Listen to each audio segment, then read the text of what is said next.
Israel Iran থেকে সরিয়ে নেওয়া হচ্ছে বিদেশি সব নাগরিকদের, কাতার থেকে সরানো হচ্ছে মার্কিন সেনাদেরকেও, মানে থমথমে পুরো মধ্যপ্রাচ্য। যে কোনো সময় বেজে উঠতে পারে যেন ইসরাফিলের শিঙ্গা, যে শব্দে ধুলো হয়ে উড়ে যেতে পারে পুরো মধ্যপ্রাচ্য।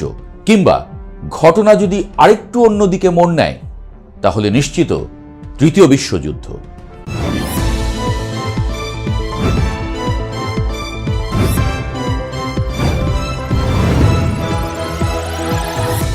পরিস্থিতি যেদিকে গড়াচ্ছে তাকে মহাপ্রলয় ছাড়া আর অন্য কিছু বলা কঠিন।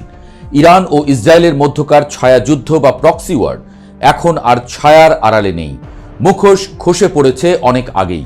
কিন্তু এখন যা ঘটছে তা সরাসরি অস্তিত্বের লড়াই। ইসরায়েল ইরান দুই দেশ থেকেই বিদেশি নাগরিকদের জরুরি ভিত্তিতে সরে যাওয়ার নির্দেশ দেওয়া হয়েছে।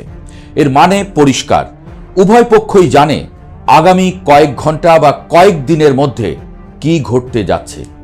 সাধারণত কোনো দেশে বড় ধরনের আক্রমণের গোয়েন্দা তথ্য থাকলেই কেবল এমন গণহারে নাগরিকদের সরিয়ে নেওয়া হয়।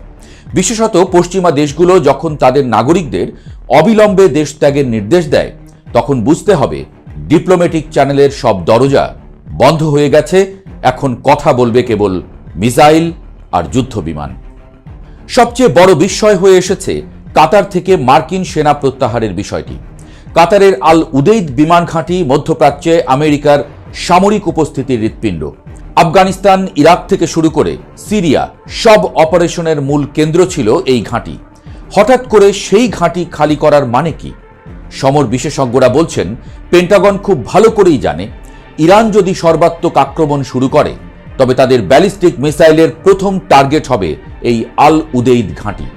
কাতারের মতো ছোট্ট একটি ভূখণ্ডে ইরানি মিসাইল বৃষ্টির মতো পড়লে সেখানে মার্কিন সেনাদের রক্ষা করা অসম্ভব হয়ে দাঁড়াবে।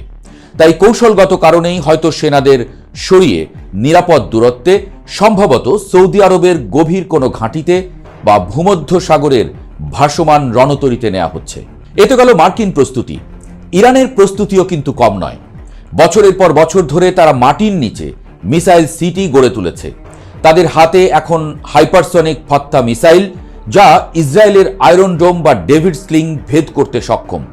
গোয়েন্দা রিপোর্ট বলছে ইরান এবার আর শুধু প্রক্সি বা মিলিশিয়া গোষ্ঠীগুলোর উপর ভরসা করে বসে থাকবে না। হিজবুল্লাহ, হুথি বা হামাস তো আছেই, মূল আঘাতটা আসবে সরাসরি ইরানের মাটি থেকে।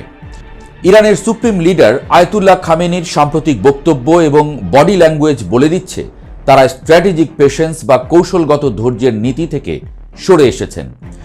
ইসরায়েলের যে কোনো আঘাতের জবাব তারা 10 গুণ শক্তিতে দেওয়ার জন্য প্রস্তুত। আর এখানেই ভয়টা সবচেয়ে বেশি, কারণ ইসরায়েলও জানিয়ে দিয়েছে তারা যদি অস্তিত্বের সংকটে পড়ে, তবে তারা তাদের স্যামসন অপশন ব্যবহার করতে দ্বিধা করবে না, অর্থাৎ প্রয়োজনে পারমাণবিক অস্ত্রের ব্যবহার। পরিস্থিতি এতটাই জটিল যে মধ্যপ্রাচ্যের আকাশসীমা এখন কার্যত মৃত্যুফাঁদ। বাণিজ্যিক ফ্লাইটগুলো রুট পরিবর্তন করছে। অনেক এয়ারলাইন্স তেল আবিব ও তেহরানগামী সব ফ্লাইট অনির্দিষ্টকালের জন্য বাতিল করেছে। সাধারণ মানুষের মধ্যে আতঙ্ক ছড়িয়ে পড়েছে দাবানলের মতো। সুপারমার্কেটগুলোতে খাবার ও পানি কেনার জন্য লম্বা লাইন, পেট্রোল পাম্পগুলোতে গাড়ির ভিড়, এসব দৃশ্য এখন নিত্য নৈমিত্তিক। সবাই যেন অপেক্ষা করছে সেই চূড়ান্ত মুহূর্তের জন্য।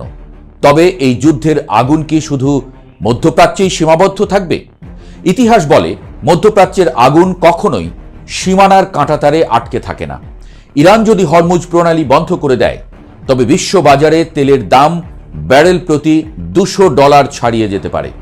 এতে ধসে পড়বে ইউরোপ আমেরিকার অর্থনীতি, আর বাংলাদেশের মতো উন্নয়নশীল দেশগুলোর অবস্থা হবে খুবই শোচনীয়।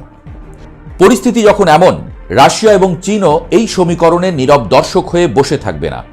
ইউক্রেন যুদ্ধে ব্যস্ত রাশিয়া ইতোমধ্যে ইরানের সাথে সামরিক ও কৌশলগত সম্পর্ক গভীর করেছে। ইরানের পতন মানে মধ্যপ্রাচ্যে রাশিয়ার প্রভাব শূন্যের কোঠায় নেমে আসা। তাই মস্কো হয়তো সরাসরি যুদ্ধে না জড়ালেও ইরানকে সব ধরনের অত্যাধুনিক অস্ত্র ও প্রযুক্তি সহায়তা দিয়ে যাবে।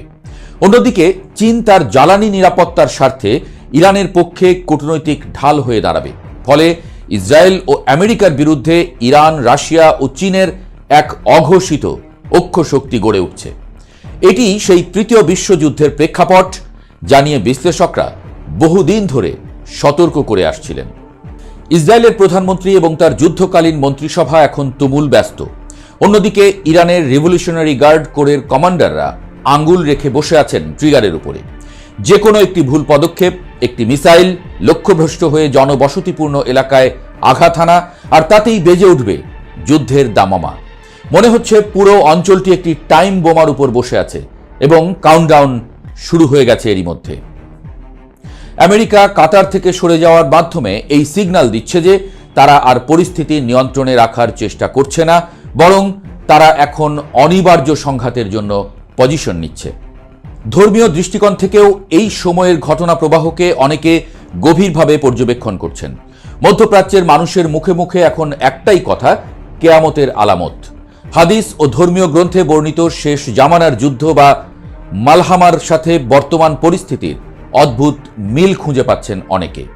ফোরাত নদীর পানি শুকিয়ে যাওয়া, শাম বা সিরিয়ার ধ্বংসযজ্ঞ, আর এখন ইরান ইসরায়েলের এই মুখোমুখি অবস্থান সবই যেন এক সুতোয় গাঁথা। সাধারণ মানুষের এই বিশ্বাস পরিস্থিতিকে আরও আবেগঘন এবং ভয়ঙ্কর করে তুলছে।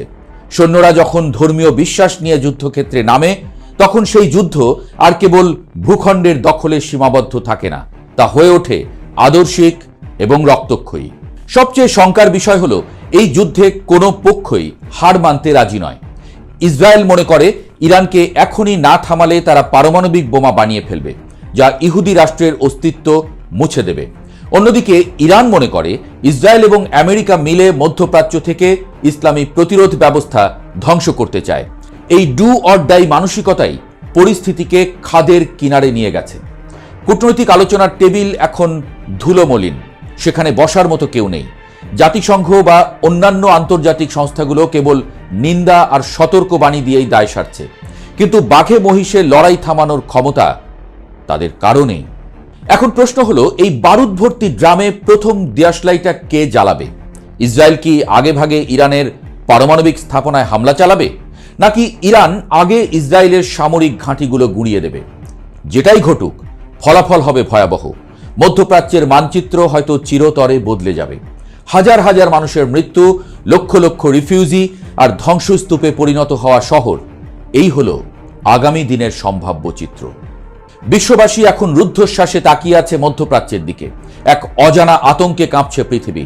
ইসরাফিলের সিংগায় ফুঁ দেওয়ার মতোই ভয়ঙ্কর কোনো শব্দ শোনার অপেক্ষায় এখন সবাই। সেই শব্দের প্রতিধ্বনি কেবল মরুভূমির বালিতে নয়, শোনা যাবে ওয়াশিংটন থেকে বেইজিং, লন্ডন থেকে ঢাকা, সারা বিশ্বে।